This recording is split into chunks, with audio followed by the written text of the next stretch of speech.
everybody and welcome to Football Philosophy. Disaster last night, an absolute disaster. Basak's here 2, Manchester United 1. What Ollie's doing at the moment is absolutely beyond me. The team shape, if there is any team shape to it, I'm going to go through that any second now, but the team shape is absolutely horrendous. After we had such a disastrous start to the season, he went to a 4-4-2 at Newcastle away. He used the same shape against Chelsea. We were tight, difficult to beat. He seems to have he's completely abandoned the 4-4-2. Another thing that he did after the international break, I'm going to stop using the phrase defensive midfield players. Paul Scholes on TV last night was talking. Obviously, Paul Scholes the best attacking midfield player. That's what most people would call him these days. One of the best attacking midfield players you've ever seen. But Paul Scholes on the TV was saying, when you're a midfield player, you've got to do all things. You know, you attack when you can attack, when the opportunity is right.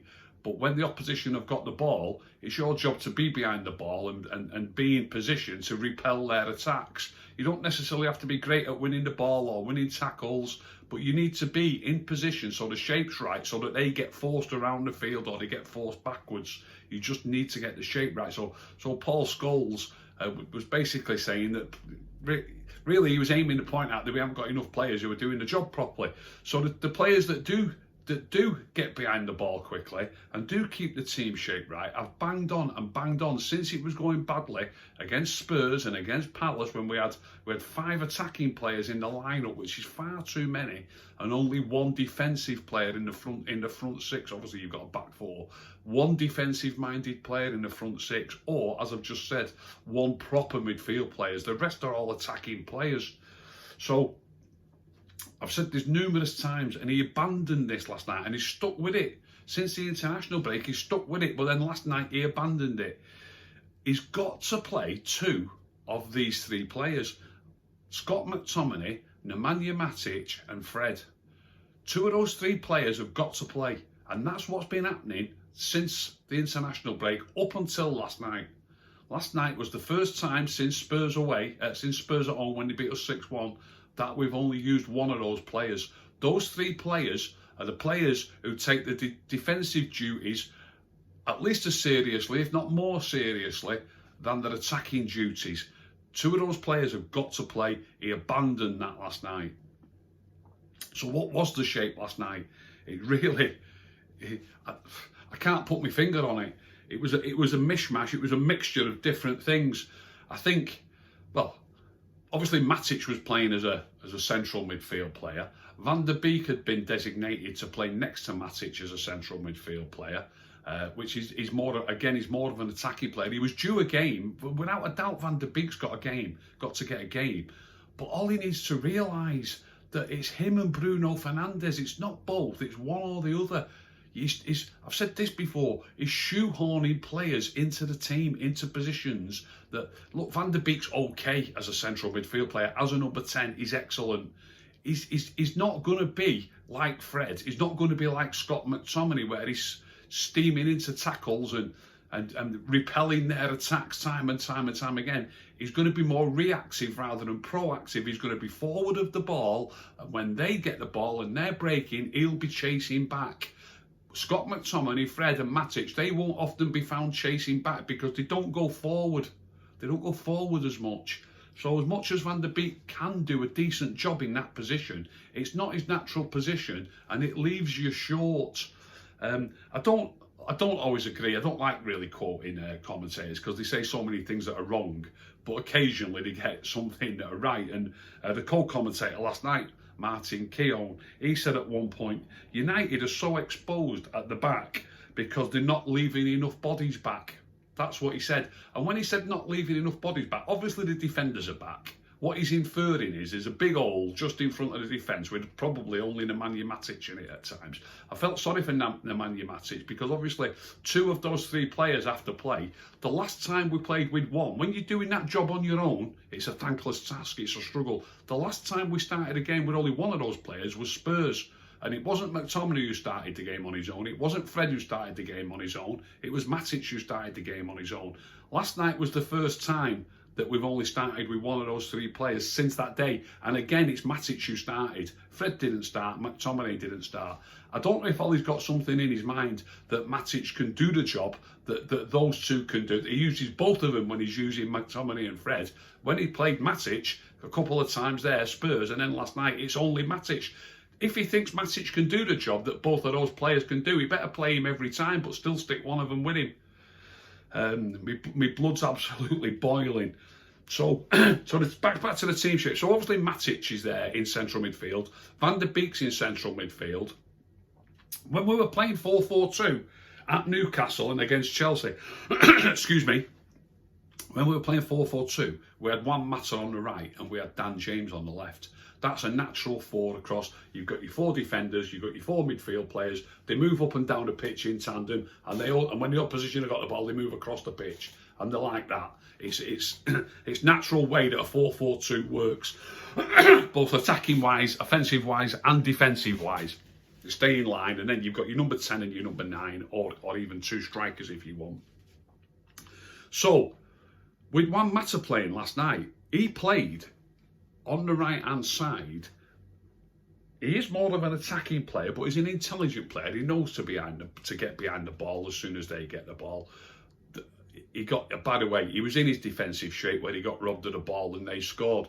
But the pass that Bruno Fernandes gave him is absolutely horrendous. I put two tweets up last night with two clips. I did one clip about Mata, about team shape, which includes the bit where Mata loses it. And I did another clip about the first goal, which you can have a look at, and I'll talk about that first goal again in a minute.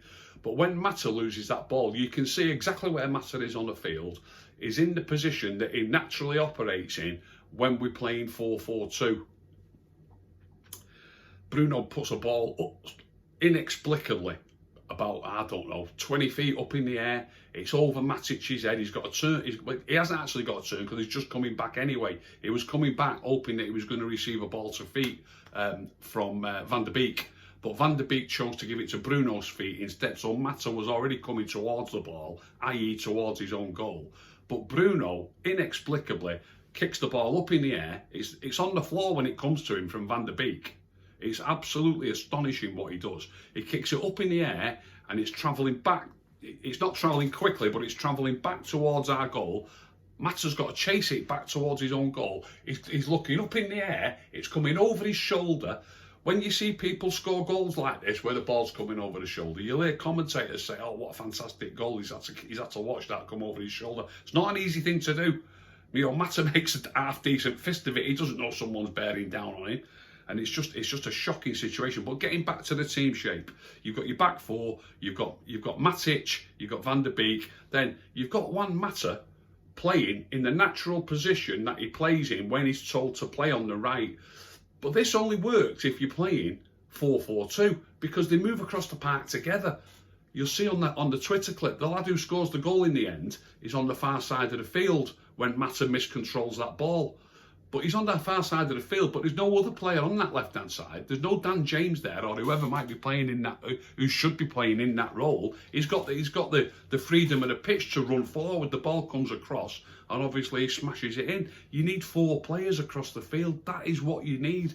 So we've got Mata playing on the right, and then we've got Van der Beek and Matic in the middle, and nobody on the left. So it's not really 4-4-2. It's definitely not 4-4-2, but it's also not 4-3-3, because when you're playing 4-3-3, your three midfield players have got to be more natural midfield players who stay central and do a bit more defensive work. If you was going to have, say, McTominay and Matic and Fred, or even Bruno's more of a central player when it comes to playing in midfield. When Mata plays in midfield, he's more of a wide right player. You can't play with a wide right player, two players in the middle and nobody on the left. You need three in the middle so that they can all move across, or better still, four in the middle. So you're playing with only two in the middle and Juan Mata wide to the right. There's too many gaps. There's too much space for the opposition to exploit. And then we've got Bruno at number 10, and then we've got Martial and Rashford up front. Now, what's that shape about? You know, when you're playing with a number 10, if you cast your mind back donkeys years ago, those that can remember it, we used to play with Dwight York and Andy Cole. Dwight York played in a number 10 role. He used to come short to receive the ball to feet, while Andy Cole was trying to stretch the defence in behind. If the ball gets over the top to Cole, fantastic, he's got pace. If it's into Dwight York's feet, great touch, strong, a little bit like Anthony Marshall. Now, I'm not saying Anthony Marshall's going to be Dwight York, but Dwight York could hold it up, he could twist and turn, and he could bring people into the game. So Dwight, Anthony Marshall's playing at number 9 now. So that role of number 10 is now taken up by Bruno Fernandes. So that's your 2 forwards. Then you've got Marcus Rashford. What position is Marcus Rashford playing? If he's a centre forward, it's too many forwards. It is too many forwards. You can't have a number 10 and 2 forwards. It leaves you one light. It leaves you light in midfield. Trust me on this. As I've just said, Martin Keown, they're exposed. There's not enough players behind the ball. That's why they're exposed. It's why there are too many players behind the ball and not behind the ball at times, because there's too many players forward. You don't play with a number 10 and 2 strikers. You can't do that. It's never going to work. You're just going to come under too much pressure in the midfield. You play with 1 number 10 and 1 striker, or you play with 2 strikers. Not both. Not both. Or was Rashford supposed to be playing wide left? If he's supposed to be playing wide left, he doesn't take his defensive duties seriously enough. You know, he's a left-sided striker, Marcus Rashford, more than a left-sided midfield player. So the whole thing was just an absolute mess. It's not, I mean, what format is that? We've got 2 in midfield, we've got Juan Mata on the right wing, we've got Bruno at number 10. I suppose it's 4-3-1-2, is it? Is that what you call it? Whatever it is, it's an absolute disgrace. It's an embarrassment. And if you watched my show yesterday morning, I actually said that I saw this team, Başakşehir, play against PSG. I said they look a good outfit. I said they were unlucky to lose. They left somebody unmarked in the box who scored ahead. I think it was Moise Kean who scored for PSG after an hour. In that first hour, you wouldn't have knew who was the big team, PSG or Başakşehir. It was a proper decent game. I said that yesterday. A lot of people probably thought, oh no, we're going to win this easy. It was never going to be an easy game. And what the team that Ollie put out and the shape that he used was an absolute disgrace, if I'm honest. So when I talk about the 2 defensive midfield players, or the 2 proper midfield players, as I prefer to start calling them, just very quickly, I'll go through what we've used in the city. It won't take a minute. Against Palace, when we got beat 3-1, we only used McTominay. Matic didn't play and Fred didn't play. When we played Brighton, okay, we managed to get a result against Brighton, but it was a shambles. They hit the woodwork 5 times. We weren't so much lucky to win that game because we got a penalty after the final whistle, but because we were lucky because Brighton missed so many chances. They hit the woodwork 5 times. We should have been. Brighton should have been out of reach. It was a shambles. It's masked by the fact that we actually won the game and got the 3 points. Against Brighton, it was only Matic. There was no Fred, there was no McTominay. Spurs, we got beat 6-1. Matic played, there was no Fred, there was no McTominay.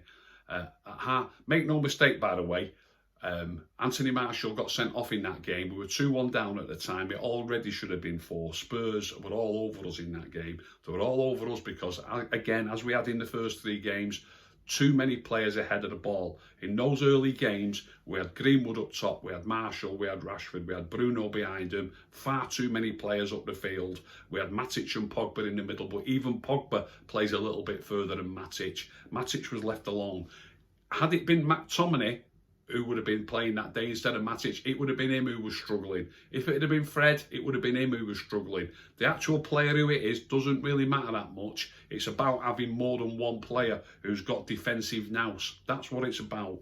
So just to recap there, against Palace it was only McTominay, it was awful. Against Brighton it was only Matic, it was awful. Against Spurs it was only Matic, it was awful. At half time against Spurs he took Matic off and he took Bruno off, but Bruno was playing more or less on top of the forwards. At half time they were replaced by McTominay and Fred. Although it ended up 6-1, it was ever so slightly better in the second half. Don't forget, we're down to 10 men at that stage. It was ever so slightly better, but that's because there's then too many in the second half that were playing the game properly, if you like. You've got McTominay and Fred rather than just Matic. So that was a little bit unlucky on Matic that he was the one who was playing in that game, because then he was out of favour for a while. If it was McTominay who played in that game and not Matic, it would have been McTominay who was out of favour for a while now. Or Fred, if it would have been Fred playing and not Matic, it would be Fred who was out of favour. So anyway, then came the international break. We were in a right mess. We had 3 points from 9, and we were extremely lucky to have those 3 points. He decided to tighten up. During the international break, Ollie obviously decided to tighten up. So this is what happened after the international break. We played Newcastle away, he played 4-4-2, he got 2. Matta's not a proper wide man, but he does understand the job. Matta played wide right, Dan James played wide left. It was a proper 4-4-2, and in the middle of the field, it was McTominay and Fred. So it was much tighter. We had a good 4-1 win. Don't worry about them getting the goals late when the subs come on. It's about being tight. When you're letting so many goals in, you've got to be tighter. You've got to stop the goals going in at one end. When the goals stop going in at one end, you have more chance of getting goals at the other end. It's actually such a confidence builder when you're keeping it tight and you're keeping hold of the ball better, and you stay on top of the opposition, and it also drains their strength, drains their confidence. And when the subs came on at the end, they just completely collapsed. And this is something Ollie said in the Leipzig game, by the way. Don't underestimate the job that the original players did, because the subs came on and scored, like Rashford come on as a sub and got a hat-trick against Leipzig. Ollie himself said, do not underestimate the job that the players who started the game did. They're the ones who keep it solid and keep a foothold in the game and give you the chance to come on and do that. Against Chelsea, we got a 0-0 draw. He played the same team that he played at Newcastle. Again, it was McTominay and Fred. So just very quickly recapping, against Newcastle, it was McTominay and Fred in the middle. Against Chelsea, it was McTominay and Fred in the middle. We got a 0-0 draw. Against PSG, it was McTominay and Fred. We won 2-1. Against Leipzig, Matic got a game, McTominay got rested. Again, I'll point out again, it isn't about which ones it is so much, as long as it is 2 of them. Against Leipzig, it was Matic and Fred. As you know, we won 5-0. The first time we've lost playing with these 2 defensive-minded midfield players, if you like, was the Arsenal game. Against Arsenal, McTominay and Fred played. We got beat 1-0. At least it's not 6-1. At least it's not only against Crystal Palace and it's 3-1. At least it's not only against Brighton and they scored 2 and should have had 5. It wasn't an absolutely awful look. It wasn't great, but when you compare it to pre-international break games, it was actually fantastic. The difference is just unbelievable. We're more solid. They had 2 or 3 chances at Arsenal, but they're not getting chance after chance after chance. We're tight. On another day, Pogba won't make that sloppy challenge in the box, and on another day we might nick a chance ourselves. This is how top football is. You've got to keep yourself solid, keep it tight, give yourself every chance. What happened with Pogba giving that penalty away was a bit of it. Well, it was a disaster, and that in the end cost us the points, or cost us a point. So that's the only game we've lost in 1, 2, 3, 4. We've had 5 games since the international break, and 4 times, all 5 games, he had played with 2 of those holding players, and all the results were either good or, let's count a 0-0 draw with Chelsea, acceptable. Certainly in comparison to losing against Arsenal, we've got beat 1-0. At least it was a tight game. Could have been tighter if he'd have done it in 4-4-2. I hope he's abandoned that diamond now. It was 4-4-2 against Chelsea, it was tighter still. It was 4-4-2 against Newcastle, it was tighter still. Against Arsenal, it wasn't quite as tight. Okay, we had the 2 defensive midfield players, but we didn't have any width. We weren't defending properly with width. So that brings me to last night. For some reason, last night, after 5 games with 2 of the 3 proper midfield players playing, suddenly he only picks 1 of them. What on earth he's thinking about is beyond me. He's abandoned the 4-4-2 that worked great against Newcastle and was perfectly acceptable against Chelsea, and he's also last night abandoned the 2 proper midfield players and gone back to only 1.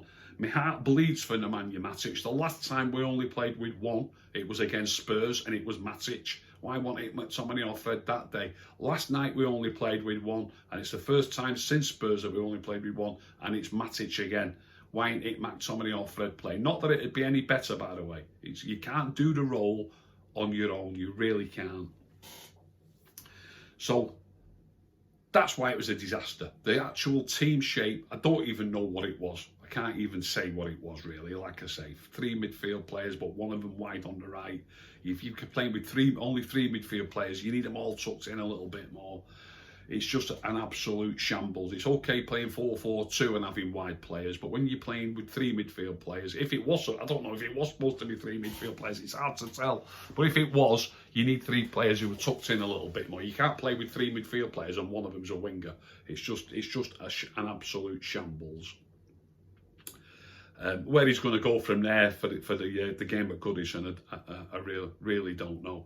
But he's got to go back. I've said it time and again. He's got to go back to the 2 proper midfield players, and not just preferably. It's important. He needs to go with 2 wingers, 1 number 10 and 1 number 9. A lot of people on Twitter heavily criticising Nemanja Matic for his part in Başakşehir's first goal. A lot of people say, oh, you're just defending Nemanja Matic, you think Nemanja Matic is a top player. I am defending Nemanja Matic, but I'm defending him with every right to do so. When you've got a corner or a free kick at that level of football, you work on set pieces, and you work on what you're going to do if they break on the ball. You work on the training ground on all these things. And other things, and people will all be designated a certain job, and you can see from Nemanja Matic's position that his designated job is that he's the man. Every club does this, every club. He's the designated person. Some people have 2, but he's the designated person who's got to stand a few yards outside the penalty area, maybe 3 or 4 yards outside the D, in case a header comes out. First of all, you don't want them breaking on you. Secondly, you might be able to have a clean strike at goal. Thirdly, you might be able to, if it's high, you might just head it back into the box, or you might be able to bring it down and spread. You see people bringing the ball down, spreading it back out to the person who's took the corner so they can put the ball back in. But there's lots of different options or reasons that he's there to do different things that could happen. But his designated job, without a doubt, is to be the man 2 or 3 yards outside that D. It's not his job to be on the halfway line. Now, the way defenders work, I don't know if many people, I think a lot of people have probably watched this who maybe haven't played football at a serious level. When I say a serious level, I just mean proper 11 aside, not 5 aside. 11 aside with a referee. It's in a league, and you're competing for points. That's all I'm talking about. If you've played football where all the players take it seriously, and you've got a referee and you're playing for points in a league table. I've played a hell of a lot of football. Played football from being about 14 and didn't stop playing till I was 40 in organised 11-a-side football. I played either at centre forward and quite often also, less often, but I did play at centre back. I'm 6'2". I was a centre forward or I was a centre back. When I played at centre back, if we got a corner, either one of the 2 centre backs would go forward, or if both of the centre backs went forward, you'd speak to the full back. You say to one of your full backs, if not both of your full backs, you stay here. Depending on what the opposition do, decides what you're going to do. If they don't leave a man up, you leave 1 man back. You leave 1 man on the halfway line at all times. Usually a full back. Definitely a defender, but usually a full back. In this occasion last night, I've put this is one of 2 clips that I put on Twitter last night. So it's the last 2 clips I've put up if you want to look at Rick the Red UK on Twitter. You'll see that Wan-Bissaka makes a run towards their goal, down the flank, an overlap if you like, tries to get a cross in, and we get a corner. When I was playing football, if my right back had made that run and then I want to go into the box for the corner, you actually speak to each other while you're exchanging positions. If you think about this, when the ball goes out for a corner kick, it generally takes around 20 seconds, at least 20 seconds really, for that corner kick to be taken, especially when there's crowds, and I know there's no crowds. It sometimes goes in the crowd, but wherever it goes, it can go out a corner behind the goal, or near the flag. The person who's taking the corner could be 30 yards away. You know, you've got to come across, and the ball's not always placed in the quadrant ready for you to get it. You've got to come across the field, perhaps. You've got to go and get the ball. You've got to put it in position. It takes 20 to 30 seconds to take a corner. A professional footballer at that level, if it's Wan-Bissaka's job, I'm not saying it was, it will be designated whose job it is, but if it's Wan-Bissaka's job, if he sprints back to the halfway line, it'll take him 6 or 7 seconds. He doesn't have to sprint back. He's got 20 seconds. If he runs back at 3/4 pace, it'll take him 9 seconds, 10 at the most. And if he jogs back gently, it'll take him 12 or 13, 14 seconds. He has got oodles of time to go back to be in the position that is his position, if that is his position. If the 2 centre-backs are going forward, they've got to speak to him. Come on, Juan. Get in position. Now then, it might be Luke Shaw's job, but Luke Shaw has also run up into the penalty area. Does Luke Shaw go up for every corner? Excuse me. Does Luke Shaw go up for every corner? I doubt it somehow. But Luke Shaw, Maguire, Tuanzebe have all gone up for the corner, and Wan-Bissaka has not come back. Now then, the people that are saying it's Matic's fault, he needs to look over his shoulder and make sure that that's the case. I think I don't think they're being harsh. I know for a fact they're being harsh. He's got his own job to do, and he knows where he's got to be. If we flip this over and maybe look at another club, if we look at, say, Manchester City, for example, now Manchester City play a lot of short corners and try and work the ball into the box, but they do put some corners into the box. In fact, they scored a header from a corner only last season at the Etihad against us when we beat them 2-1. So they do put some corners into the box. So if they're putting corners into the box, Kevin De Bruyne might be the one. He might take some corners, but he might be the one who's designated. He's got a great shot on him. It might be his job to be the man who's outside the D. I doubt very much that Kevin De Bruyne will be turning round and looking at the halfway line and going, make sure you stay there. Make sure you stay there. I'm here. This is my job. I'm just outside the D. It might come to me for me to get a shot in. You stay there, whatever happens. It doesn't happen. It doesn't happen. So people are picking on Nemanja Matic they've got some sort of agenda, in my opinion. It does not happen where a midfield player who's doing his job is outside the D, waiting for the loose ball, turning back and looking back to the halfway line to make sure there's a defender back. Now, people are criticising Matic because of what happened last night. I wouldn't mind betting that he's never done that before. He's probably never been on the D, waiting for the corner to come over, waiting for the header to come out, and while he stood on the edge of the D, just turning round and going, oh, nobody stayed back. These players have got their jobs to do, just like he's got his job to do. Harry Maguire's the captain. He's a central defender.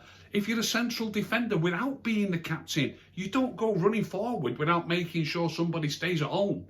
This is what happened. I was going to say it's like Sunday League football. It's not like Sunday League football at all. I used to play Sunday League football, as I've just said. If I was playing centre-back and my right-back, it might have been John O'Brien or it might have been Stezza playing at right-back, I'd be going forward. I'd be saying, John, come on.